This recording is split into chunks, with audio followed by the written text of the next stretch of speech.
पढ़ाए थे present continuous tense, ठीक है। प्रेजेंट कंटीन्यूअस टेंस इसलिए पढ़ाए थे कि टेंस में सबसे सरल टेंस होते हैं, कंटीन्यूअस जो पार्ट होता है टेंस का वो सबसे सरल होता है।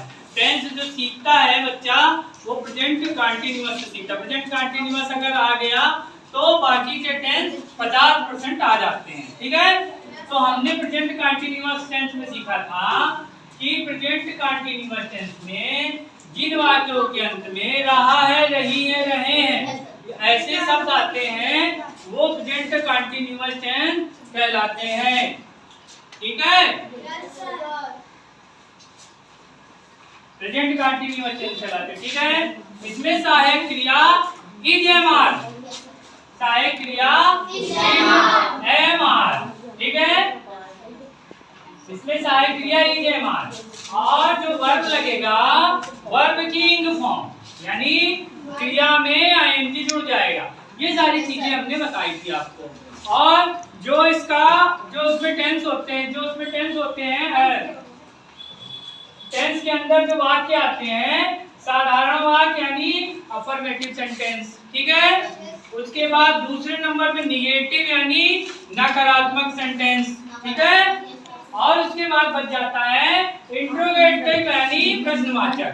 ये तीन वाक्य हर प्रकार के टेंस में आएंगे, ठीक है।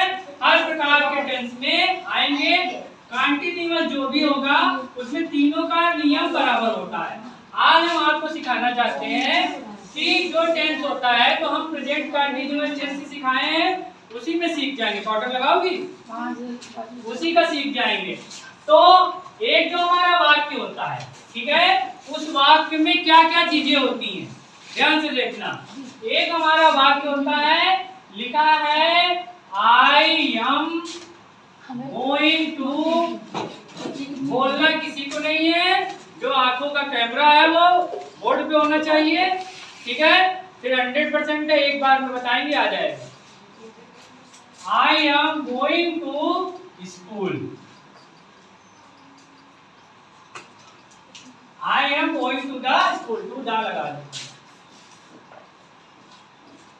ठीक है। I am going to the school, ये हमारा एक वाक्य लिखा है, ठीक है। ये प्रेजेंट इंडेफिनिट टेंस है, इजेमार लगा, इसकी पहचान देखो ये है। अभी एक वाक्य लिख दिया जाए तो हम सहायक क्रिया से ही उसकी पहचान करते हैं।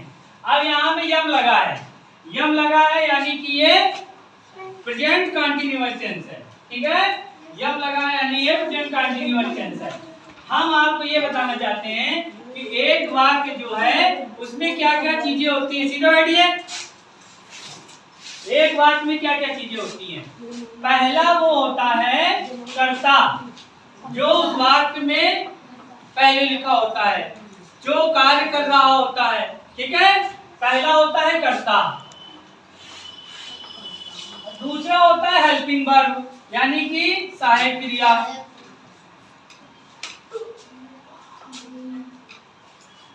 तीसरा होता है वर्ब, जो हम काम कर रहे होते हैं उसी को क्रिया कहते हैं इंग्लिश में उसी को। बाकी जो होता है वो कर्म, ठीक है। मैं स्कूल जा रहा हूँ, जाना क्रिया हो गई, और स्कूल हम आ गए यानी जा रहे हैं हमारा कर्म है, ठीक है। कोई काम कर रहे हैं जो आखिरी में बच जाता है, वो काम कर रहे होते हैं, वो हमारा कर्म हो गया। तो हम आपको वाक्य लिख के देंगे, सबसे पहले उसकी हिंदी बनानी है आपको, ठीक है। उसकी हिंदी बनानी है। उसके बाद उस वाक्य में क्रिया, सब्जेक्ट, ऑब्जेक्ट और हेल्पिंग वर्ब, वर्ब काटना है, ठीक है।